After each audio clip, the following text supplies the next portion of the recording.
നമസ്കാരം.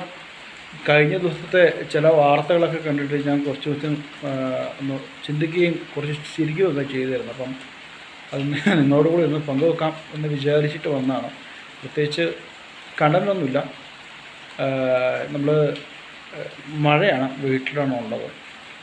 അപ്പം ഞാൻ കഴിഞ്ഞ ദിവസം ഫേസ്ബുക്കിലൊക്കെ 2 ദിവസമായിട്ട് അടുപ്പിച്ച് വരുന്നതാണ്.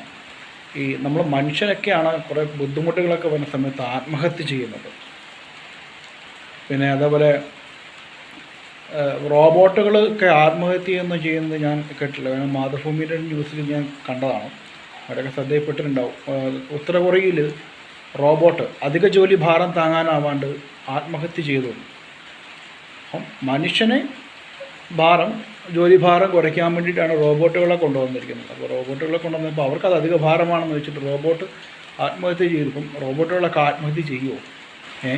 അപ്പം നിങ്ങളെ എന്തെങ്കിലുമൊക്കെ അതിനെക്കുറിച്ച് ധാരണ ഉണ്ടെങ്കിൽ ഒന്ന് കമൻറ്റ് ചെയ്യണം. കാരണം എനിക്കതിനെക്കുറിച്ച് വലിയ ധാരണയൊന്നുമില്ല. കേട്ടപ്പോൾ കൗതുകകരമായി തോന്നിയത് കൊണ്ട് പറഞ്ഞു എന്നുള്ളൂ. അതേപോലെ കണ്ടു നമ്മുടെ അച്ചപ്പവും അല്ലെങ്കിൽ നമ്മുടെ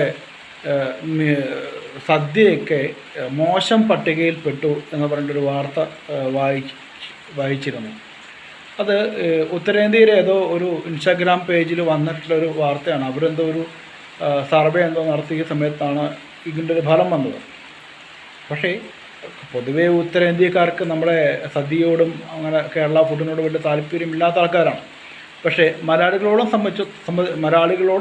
സംബന്ധിച്ചിടത്തോളം മലയാളികളിപ്പോൾ ലോകത്തിൻ്റെ ഏത് കോണിൽ പോയി കഴിഞ്ഞാലും മലയാളികൾക്ക് സദ്യ ഇല്ലാണ്ട് ഒന്നും ഉണ്ടാവില്ല. ഓണം ഉണ്ടെങ്കിൽ ഏത് കോണിലാണെങ്കിലും ഓണസദ്യ നടത്തും. ഇപ്പം യൂറോപ്പിലൊക്കെ ആണെങ്കിൽ വള്ളംകളി വരെ നടത്തുന്ന സാഹചര്യം നമ്മൾ കാണുന്നുണ്ട്. അപ്പം സദ്യ ഇല്ലാണ്ട് മലയാളികളില്ല. മലയാളികൾക്ക് എപ്പോഴും പ്രിയപ്പെട്ട തന്നെ ആയിരിക്കും സദ്യ എന്ന് തന്നെ വിചാരിക്കുന്നു. അപ്പം അതിനോടൊപ്പം ചില ബാക്കി കുറച്ച് രാഷ്ട്രീയ സംഭവങ്ങളൊക്കെ ആയതുകൊണ്ട് ഞാനിത് പറയുന്നില്ല. പക്ഷെ എനിക്ക് തോന്നിയ 2 കാര്യങ്ങൾ ഇതാണ്. അപ്പം ഇതുമായി ബന്ധപ്പെട്ട് എന്തെങ്കിലും നിങ്ങൾക്ക് ഞാൻ പറഞ്ഞതിൽ എന്തെങ്കിലും തെറ്റോ തിരുത്തലോ ഒക്കെ ഉണ്ടെങ്കിൽ ഒന്ന് കമൻറ്റ് ചെയ്യുക. നിങ്ങളുടെ അഭിപ്രായം രേഖപ്പെടുത്തുമല്ലോ. അപ്പം ബൈ.